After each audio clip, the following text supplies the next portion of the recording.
Why big banks are so nervous about Bitcoin.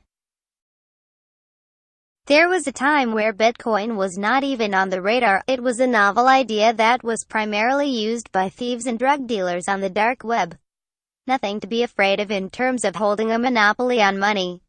However, that same little upstart is now disrupting the system of things, from Bitcoin and other cryptocurrencies, ICOs and the ever-impressive blockchain technology.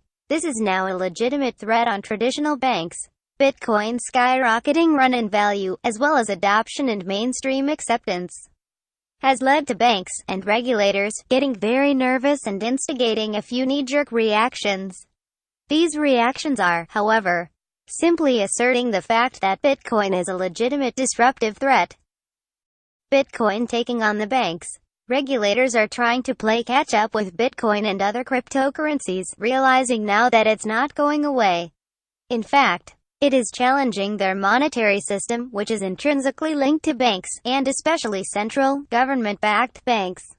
China, especially Russia, recently, Japan and the US have played their hands in varying degrees of harshness in efforts to try and control the decentralized monetary idea.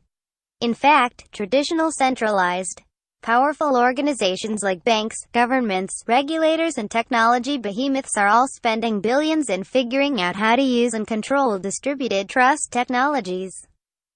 A power shift. Banks have existed unchallenged for hundreds of years, and that is the key issue here. Bitcoin, backed by a solid platform such as blockchain technology, is a ghost that is incredibly hard to control due to its decentralized nature. John McAfee has been brazen about regulators' power plays to try and control Bitcoin, saying that they will never be able to ban it. The power and control of money is being ripped away from traditional institutions, which can also be seen on Wall Street.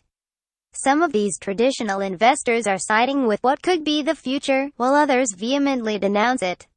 Individuals can now enter into direct peer-to-peer trusted exchanges with strangers. They no longer need a central institution to vouch for the other party. Just like the fax machine, the library, even metered taxis, new technologies have come along and made others obsolete. Banks are now in the sights of Bitcoin and are in their death throes, as they lash out with the power of states behind them. However, there's no stopping progress. And even with state-backed regulations trying to wrestle the money of the people under control, banks have every reason to be nervous.